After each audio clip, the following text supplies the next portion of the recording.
سبحان، بس آخری بار ہم اس حویلی میں جاتے ہیں۔ میں نے سنا ہے کہ یہاں پر خزانہ دفن ہے، اس کے بعد ہم کوئی بھی غلط کام نہیں کریں گے۔ علی سبحان سے مخاطب تھا۔ وہ دونوں دوست تھے اور کافی عرصے سے بے روزگار تھے۔ وہ دونوں تعلیم یافتہ تھے، مگر ان لوگوں کو نوکری نہیں مل رہی تھی اور پیٹ کی آگ بجھانے کے لیے ان لوگوں کو کچھ نہ کچھ تو کرنا تھا، تو اس وجہ سے وہ محنت کرنے کے بجائے غلط راستے کی طرف نکل آئے تھے۔ وہ دونوں چھوٹی موٹی چوری چکاری کرنے لگے تھے۔ سبحان کے گھر میں ایک بوڑھی ماں اور 2 جوان بہنیں تھیں جن کی شادی کی عمر ہو چکی تھی۔ وہ دونوں جوانی کی دہلیز پر پہنچ چکی تھیں اور ان کی بوڑھی ماں ان دونوں کے لیے بہت زیادہ پریشان تھی۔ گھر میں فاقوں کی نوبت تھی اور کمانے والا ایک ہی انسان تھا اور اسے کوئی بھی نوکری نہیں مل رہی تھی، اور وہ لوگوں کے کپڑے سلائی کر کے آنکھوں کی روشنی ختم کر چکی تھی۔ ایسے میں اسے اپنے جوان بیٹے کا سہارا تھا کہ وہ بڑا ہوگا اور اس کی تمام ضروریات کو پورا کرے گا، مگر بیٹے کو تعلیم دلوانے کے باوجود بھی اسے کوئی بھی نوکری نہیں مل رہی تھی، اور اب وہ بھی بیمار تھی اور پچھلے کافی دنوں سے سلائی کا کام بھی نہیں کر پا رہی تھی۔ دونوں لڑکیاں سرکاری کالج میں پڑھتی تھیں اور دونوں ہی سلائی کے کام سے ناواقف تھیں۔ ان دونوں بہنوں نے اپنی ماں کو بہت کہا تھا کہ وہ انہیں بھی سلائی سکھائے، مگر ماں نے کہا کہ میں نے کافی محنت مشقت کی ہے، اب میں چاہتی ہوں کہ تم لوگوں کو اعلیٰ تعلیم دلواؤں تاکہ تم لوگ اپنے پیروں پر کھڑی ہو سکو۔ اور جب وہ بیمار ہو گئی تو گھر میں فاقوں کی نوبت آ گئی تھی۔ گھر میں کھانے کو کچھ بھی نہیں تھا۔ ایسے حالات میں سبحان بہت ہی زیادہ پریشان ہو چکا تھا اور وہ نوکری کی تلاش میں صبح گھر سے نکلتا تھا اور شام کے وقت واپس لوٹتا تھا۔ علی کی ملاقات اپنے پرانے بچپن کے دوست کے ساتھ ہوئی تھی۔ علی نے اس سے پوچھا کہ بتاؤ کیا کر رہے ہو آج کل؟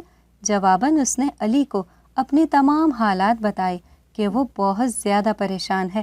گھر میں کھانے کو کچھ بھی نہیں ہے، ماں بیمار ہے، اس کی دوائی لینے کے لیے بھی پیسے نہیں ہیں۔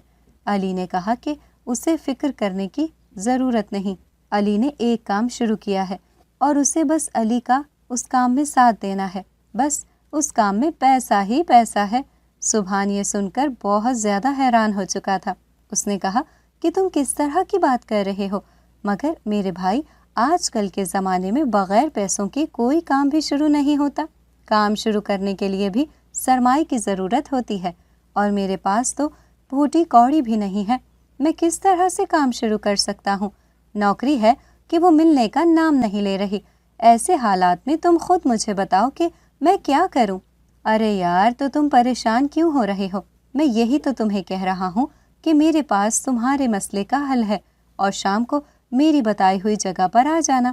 تمہیں شام کو سب کچھ بتا دوں گا، مگر ابھی بتانا قبل از وقت ہوگا، اور میں تمہیں ابھی اس بارے میں کچھ نہیں بتا سکتا۔ سبحان پورا دن اس بارے میں سوچتا رہا کہ نہ جانے کیا بات ہے، اور علی نے اسے جاتے جاتے کچھ پیسے دیے تھے اور کہا تھا کہ یہ پیسے میری طرف سے مدد سمجھ کر رکھ لو۔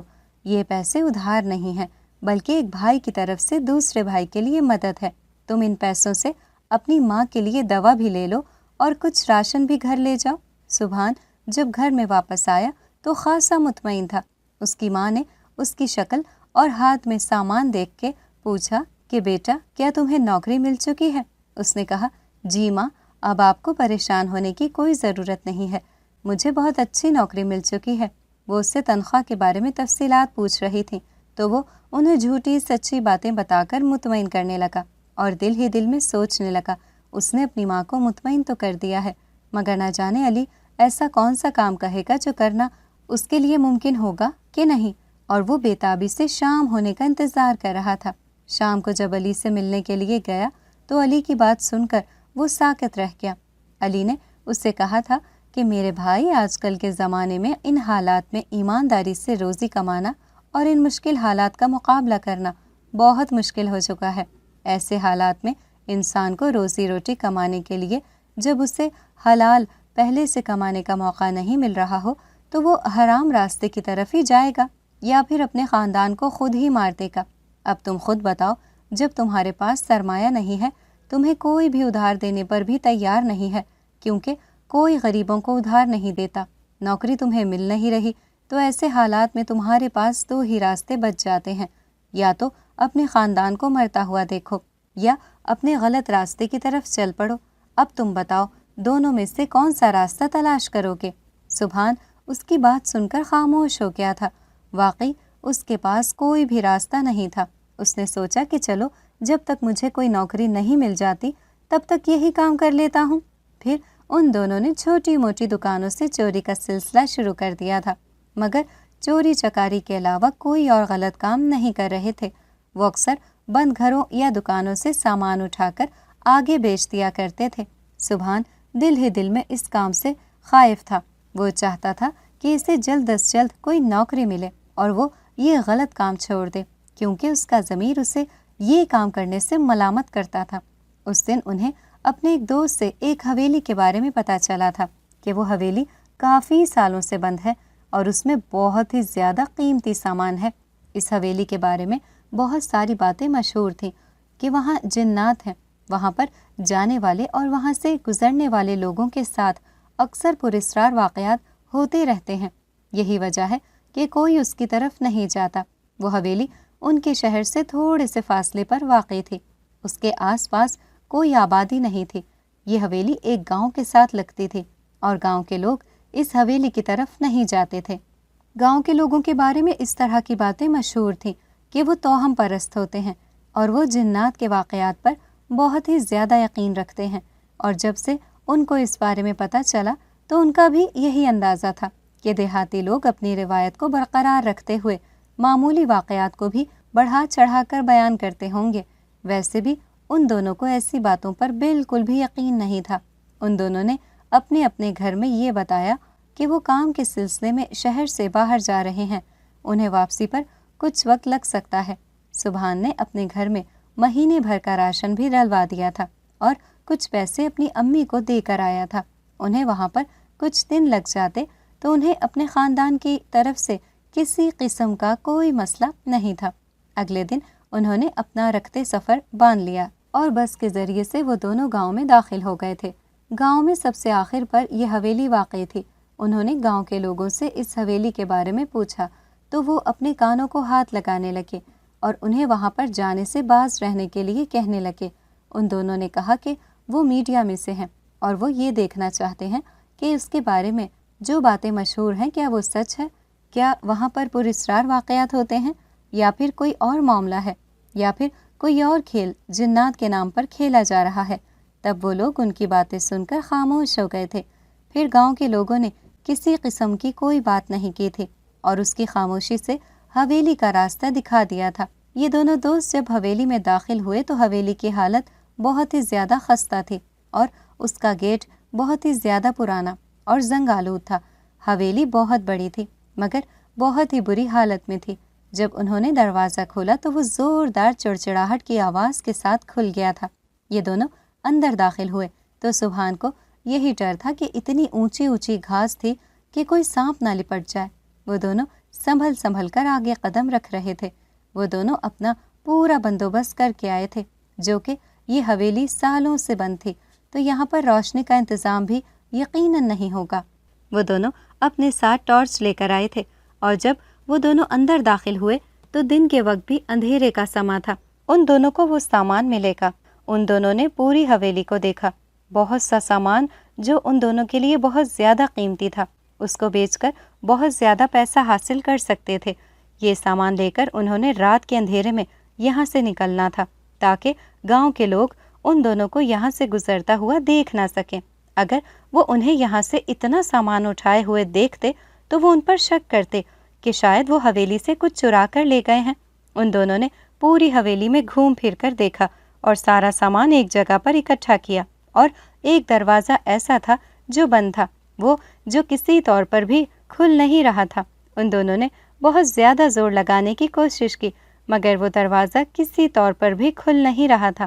ان دونوں کے ذہن میں یہی تھا کہ ہو سکتا ہے سب سے زیادہ قیمتی سامان اسی کمرے میں ہو اور اس کمرے کو شاید کوئی خفیہ تالا لگایا گیا ہے۔ اس کام میں علی ماہر تھا، وہ ہر قسم کا تالا کھول سکتا تھا مگر اسے اس دروازے پر کوئی بھی خفیہ تالا نظر نہیں آ رہا تھا۔ اتنے میں علی نے سبحان سے کہا کہ تم یہیں پر رکو، میں باقی کمروں میں دیکھ رہا ہوں۔ کہ کوئی سامان رہ نہ گیا ہو، پھر ہم دونوں یہاں سے نکل چلتے ہیں۔ علی وہاں سے چلا گیا تو سبحان وہاں پر اکیلا رہ گیا۔ اس کے ہاتھ میں بھی ایک چھوٹی سی ٹارچ لائٹ تھی۔ علی کے وہاں سے جانے کی ہی دیر تھی کہ دروازہ ایک دم سے کھل گیا تھا۔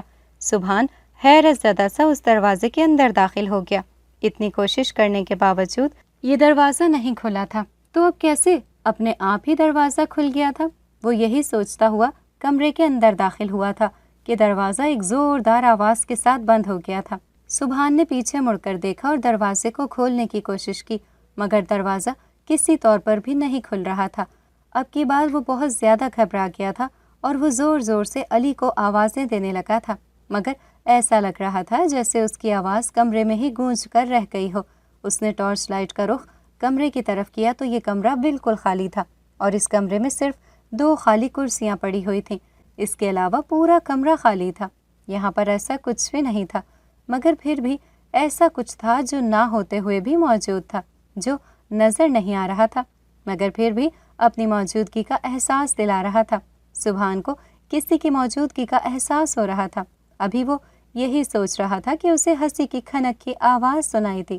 یہ آواز بہت ہی زیادہ خوبصورت تھی اور یہ آواز سننے کے بعد وہ ایک دم سے خوف زدہ ہو گیا تھا اور اسے کہنے لگا، کون ہے؟ سامنے آئے۔ مگر اس کی بات کے جواب میں بھی صرف ہنسی کی آواز گونجی تھی اور پائل کی چھن چھن سنائی دی تھی۔ سبحان اب تو بہت ہی زیادہ ڈر گیا تھا۔ اسے گاؤں والوں کی تمام باتیں یاد آنے لگی تھیں کہ گاؤں والے توہم پرست نہیں تھے، بلکہ وہ کہہ رہے تھے وہ سچ تھا۔ یہاں پر جو واقعات ہو رہے تھے وہ غیر فطری تھے۔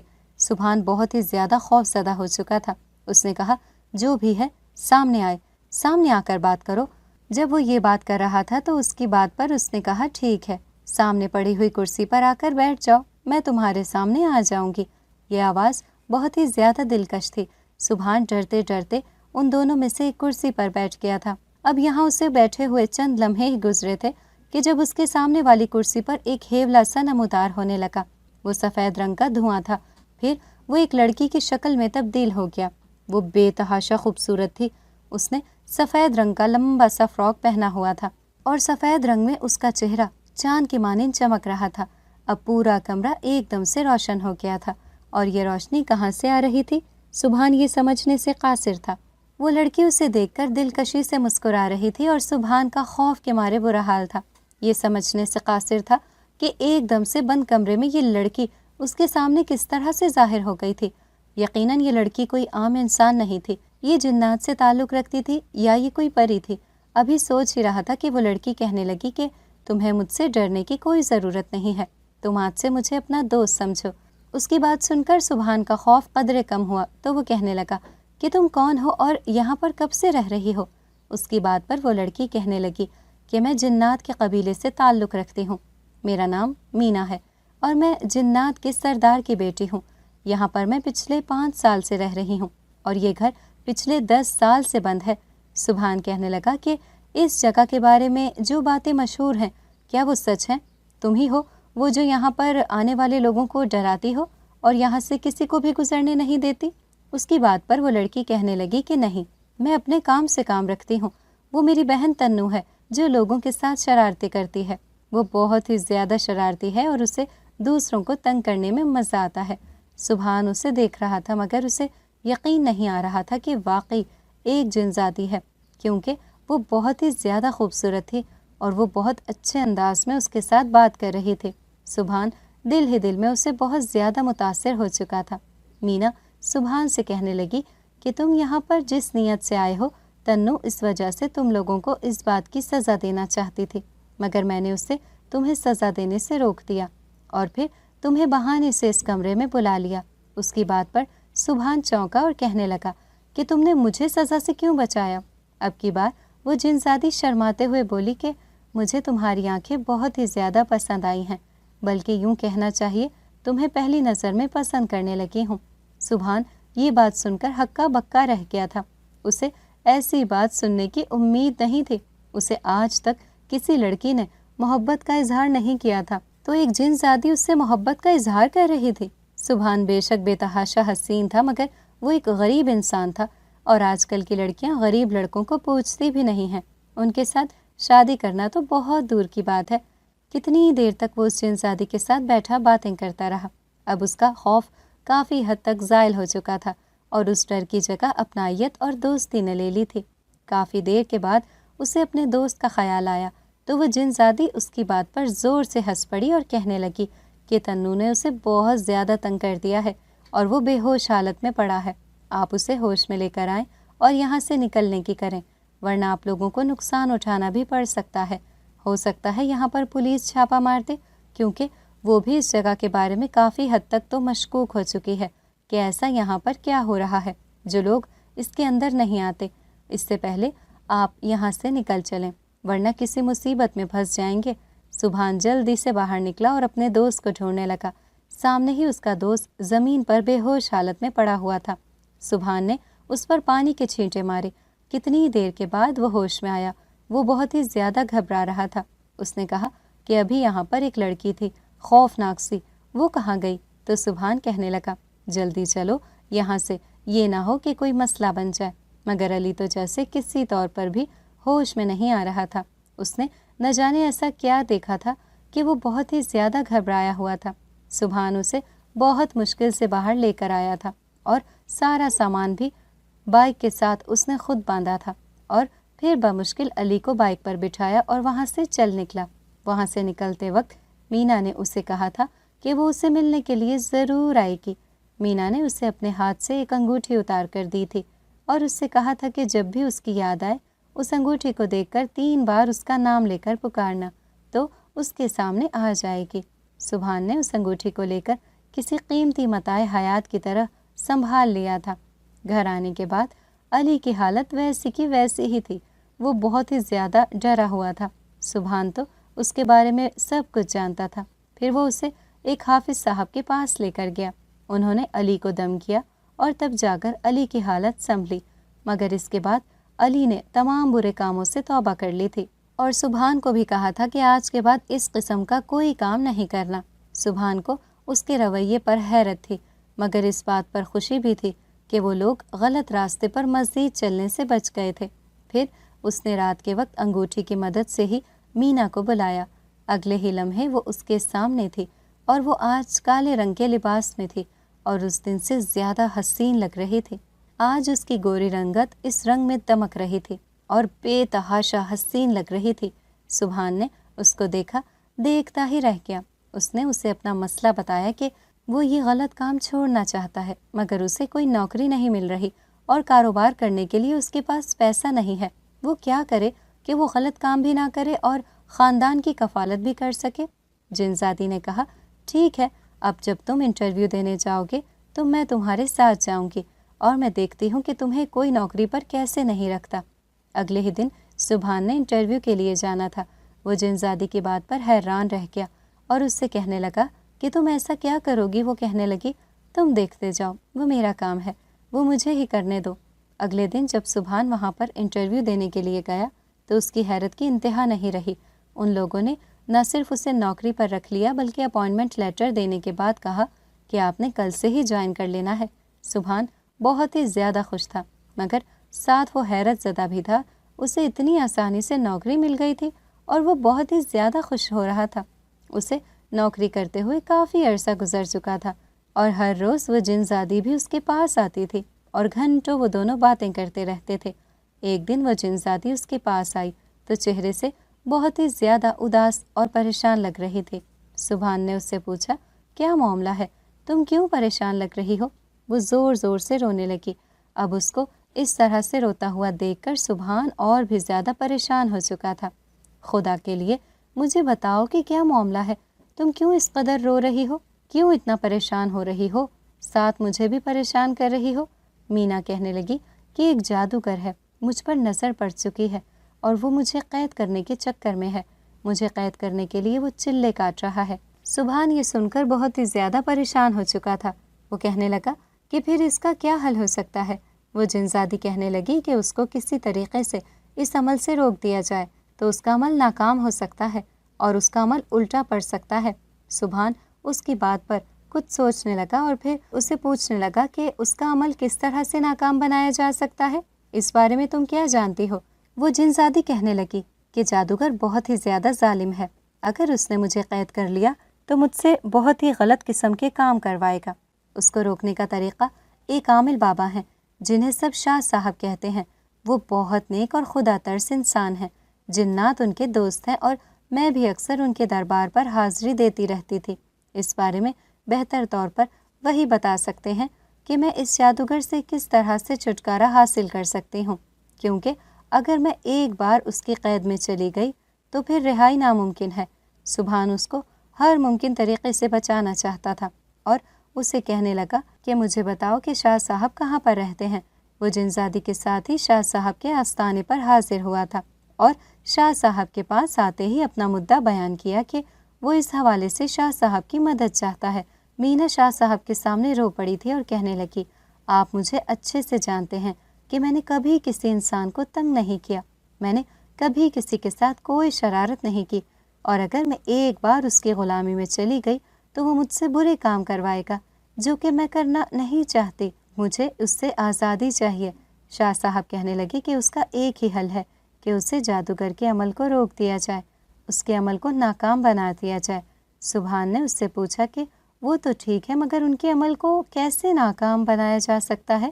شاہ صاحب اسے پھر سمجھانے لگے کہ یہ چیزیں اس کے عمل کے لیے ضروری ہیں۔ اگر عمل کرنے کے دوران وہ چیزیں وہاں سے ہٹا دی جائیں یا اس سے دور کر دی جائیں یا انہیں ان چیزوں کے بارے میں بلا دیا جائے، اور اگر وہ عمل اس میں سے کسی بھی ایک ضروری چیز کے بغیر کر لے تو اس کا عمل ناکام ہو جائے گا، اس کا عمل الٹا پڑ جائے گا، اسے پھر اس بات کا خمیازہ بھگتنا پڑے گا اور پھر اس جنزادی کی اس سے جان چھوٹ جائے گی۔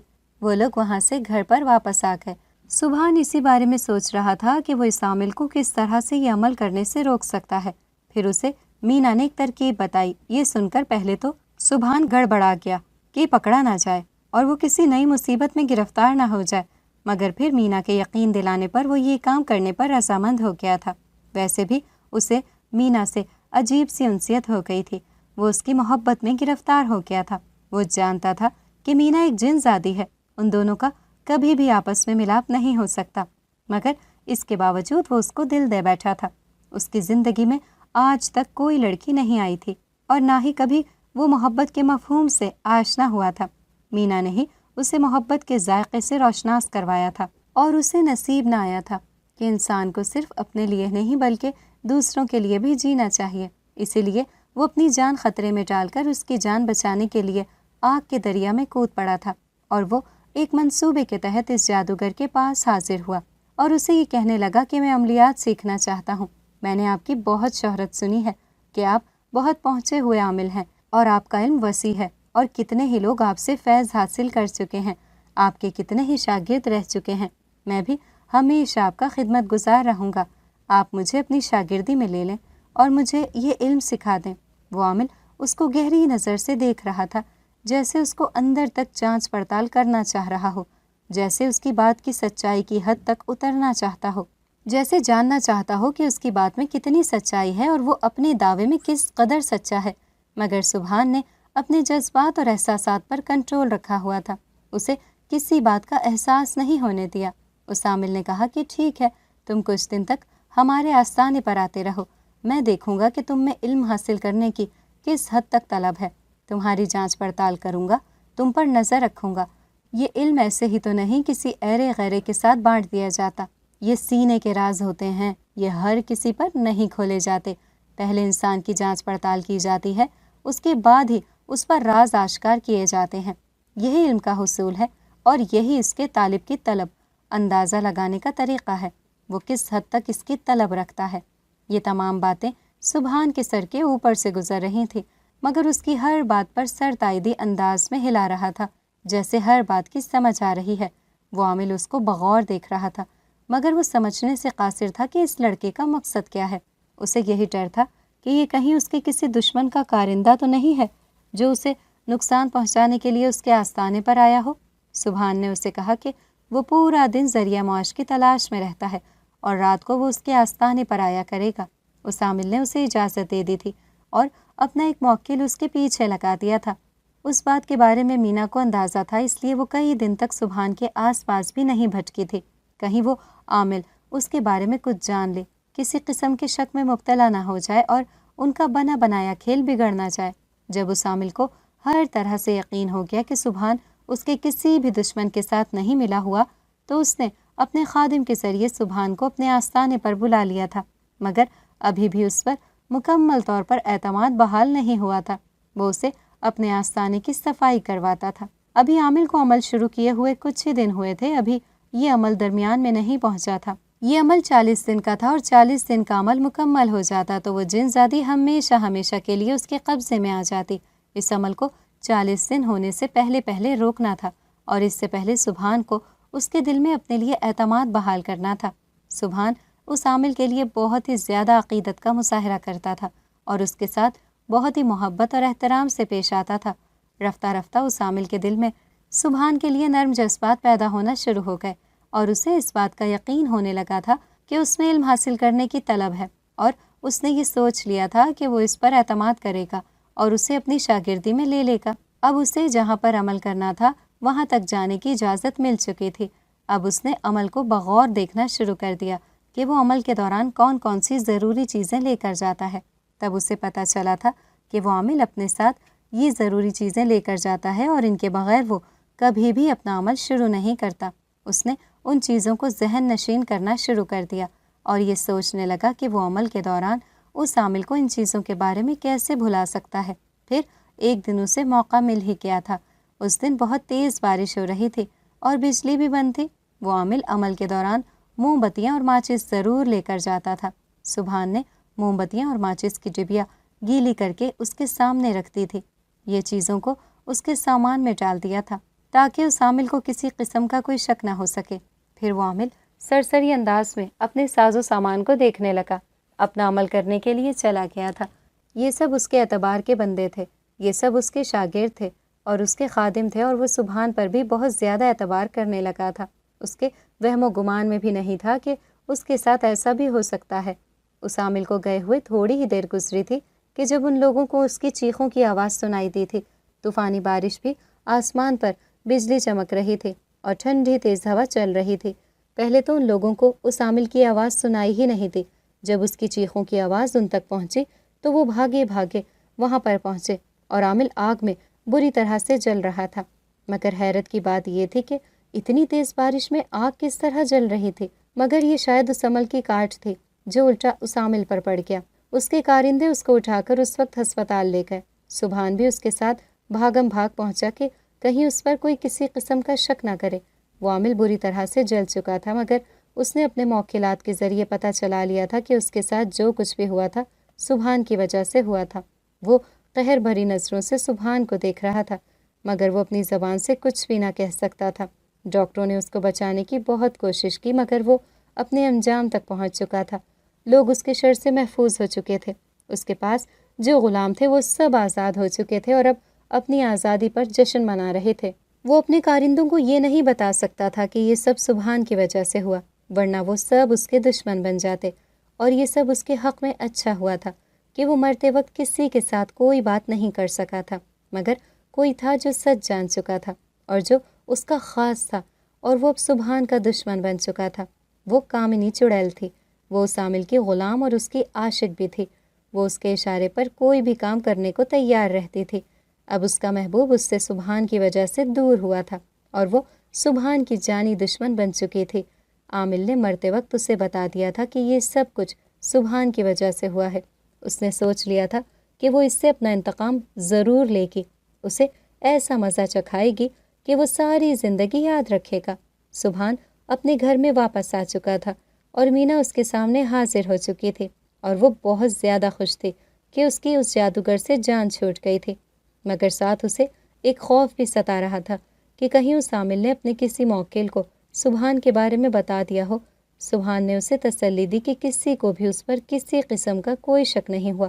یہ سن کر مینا تسلی میں آ گئی تھی، مگر وہ دل ہی دل میں اس لیے پریشان ہو رہی تھی، اور اس نے کہا کہ شاہ صاحب کے پاس چلتے ہیں۔ سبحان نے ٹال مٹول سے کام لیا اور اس نے کہا کہ آج بہت تھکا ہوا ہوں اور کل شاہ صاحب کے پاس ضرور چلیں گے۔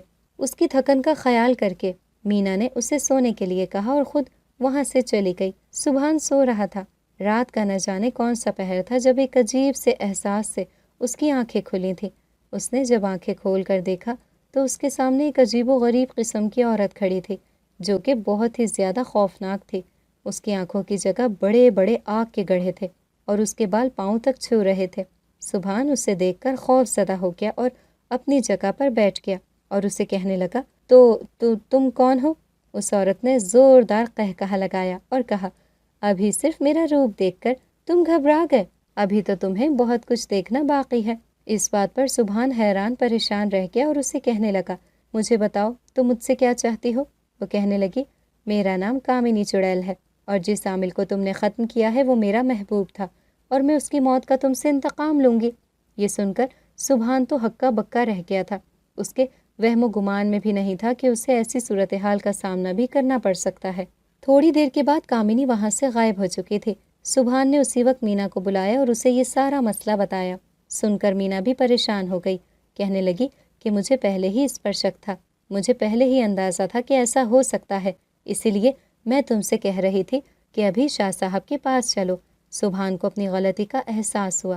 اس نے مینا کو کہا کہ ٹھیک ہے، ابھی کے ابھی شاہ صاحب کے پاس چلو، میں ابھی شاہ صاحب سے اپنا یہ مسئلہ بیان کرنا چاہتا ہوں۔ مینا نے کہا، پہلے مجھے پتہ کر لینے دو کہ شاہ صاحب کہیں مصروف تو نہیں ہیں، کہ وہ اس وقت عملیات اور وظائف میں مصروف ہوتے ہیں۔ تھوڑی دیر کے بعد مینا وہاں سے غائب ہو گئی اور کچھ ہی دیر کے بعد واپس آ کر بولی کہ شاہ صاحب ابھی کے ابھی بلا رہے ہیں، تمہاری جان کو خطرہ ہے۔ دونوں جب شاہ صاحب کے پاس آئے تو شاہ صاحب اچھے خاصے پریشان لگ رہے تھے۔ انہوں نے کہا کہ ایک خطرہ کامنی کی صورت میں تمہارے ارد گرد منڈلا رہا ہے، میرا اس کی طرف دھیان ہی نہیں گیا تھا کہ یہ تمہارے لیے خطرہ بن سکتی ہے، مگر اب کیا ہو سکتا ہے، جو ہونا تھا ہو چکا، اب آگے کی سوچتے ہیں کہ آگے کیا کرنا ہے۔ سبحان نے پوچھا، میں اس سے کیسے اپنی جان چھڑوا سکتا ہوں، اپنی اور اپنے خاندان کی کیسے حفاظت کر سکتا ہوں؟ شاہ صاحب کہنے لگے کہ پہلے 3 دن کا تمہیں اپنا اور اپنے خاندان کی حفاظت کے لیے حصار قائم کرنا ہوگا، اس کے بعد میں تمہیں ایک ایسا عمل بتاؤں گا جس کو پڑھنے سے وہ کامنی تمہارے قبضے میں آ جائے گی، پھر تمہاری مرضی، تم اس کو اپنا غلام بنا لو یا اسے ختم کر دو، مگر دھیان سے، یہ بہت خطرناک چڑیل ہے، یہ کوئی عام چڑیل نہیں ہے، تمہیں بہت ہوشیاری سے سارا عمل سر انجام دینا ہوگا، ذرا سی بھی بھول چوک سے تمہاری موت کا سبب بن سکتی ہے اور تم ہمیشہ کے لیے اپنی زندگی سے ہاتھ دھو سکتے ہو۔ سبحان نے انہیں یقین دلایا کہ اس کے بارے میں فکر مند نہیں ہو، وہ اپنی حفاظت کر کے اس کے بعد اس نے 3 دن کا حصار کا عمل کیا۔ حصار کے عمل کے دوران بھی اسے بہت زیادہ ڈرایا دھمکایا گیا تھا، اور جب اس کا آخری دن تھا تو یہ آخری دن تو اس کے لیے قیامت ثابت ہوا تھا۔ حصار کے عمل کے دوران شاہ صاحب نے مینا کو کہا تھا کہ تمہیں اس کے آس پاس رہنا ہے، یہ اس کا پہلا عمل ہے، یہ نہ ہو کہ اس کے لیے کوئی مسئلہ بن جائے۔ مینا نے انہیں یقین دلایا تھا کہ وہ اس کی حفاظت کرے گی، مگر جب اس عمل کا آخری دن تھا تب وہ چڑیل اس کے سامنے آ گئی تھی اور مینا کے ساتھ اس کی زوردار لڑائی ہو گئی تھی، جس کی وجہ سے مینا بہت ہی زیادہ زخمی ہو چکی تھی اور مینا زخم و کتاب نہ لا کر بے ہوش ہو چکی تھی۔ اتنی دیر میں سبحان کا عمل بھی مکمل ہو چکا تھا اور اسے سمجھ نہیں آ رہی تھی وہ کیا کرے۔ ابھی وہ اسی شش و پنج میں مبتلا تھا کہ مینا کو کیسے لے کر جائے اور کہاں لے کر جائے۔ اتنے میں وہاں پر تنو آ گئی، وہ بھی اس کی حالت دیکھ کر بہت ہی زیادہ پریشان ہو چکی تھی اور اس نے کہا کہ وہ اسے اپنی دنیا میں لے کر جا رہی ہے اور وہاں پر اس کا علاج کروائے گی تاکہ مینا جلد سے جلد ٹھیک ہو جائے۔ اس کے بعد سبحان شاہ صاحب کے پاس آ گیا۔ شاہ صاحب نے سبحان کو کرنے کے لیے ایک عمل بتایا اور اس سے کہا کہ اس عمل کو یکسوئی سے کرنا ہے اور عمل کے دوران اپنا ذہن بالکل بھی بھٹکنے نہیں دینا، تمہیں بہت زیادہ ڈرایا دھمکایا جائے گا، تمہیں عمل مکمل کرنے سے روکنے کی کوشش کی جائے گی، مگر وہ سب کچھ سراب ہوگا، اس کا حقیقت کے ساتھ کسی قسم کا کوئی تعلق نہیں ہوگا۔ سبحان نے تمام باتوں کو ذہن نشین کر لیا تھا، مگر وہ مینا کی وجہ سے بہت زیادہ پریشان تھا، نہ جانے مینا کس حال میں ہوگی اور کیا کر رہی ہوگی۔ کتنے دن گزر چکے تھے، سبحان نے مینا کو نہیں دیکھا تھا، اس کے دن رات بہت زیادہ بے تابی سے گزر رہے تھے۔ یہ پہلا موقع تھا جب وہ اتنے دن مینا کو دیکھے بغیر گزار رہا تھا، ورنہ ہر وقت وہ اس کے ساتھ ہی رہتی تھی۔ دوسری طرف کامنی بھی اس کو بہت ہی زیادہ تنگ کرتی تھی، وہ اس عمل کو روکنے کی ہر ممکن کوشش کر رہی تھی اور اس کو خوف زدہ کرنے کی، اس کا ذہن بھٹکانے کی بھی اس کی پوری کوشش تھی کہ کسی طریقے سے اس کا عمل روک دے۔ سبحان اس کی ساری چالوں کو سمجھ رہا تھا، مگر وہ جانتا تھا کہ یہ سب کچھ سراب ہے، یہ سچ نہیں ہے، یہ صرف اس کو عمل سے روکنے کے لیے کیا جا رہا ہے۔ مگر عمل مکمل ہونے میں چند ہی دن رہ گئے تھے،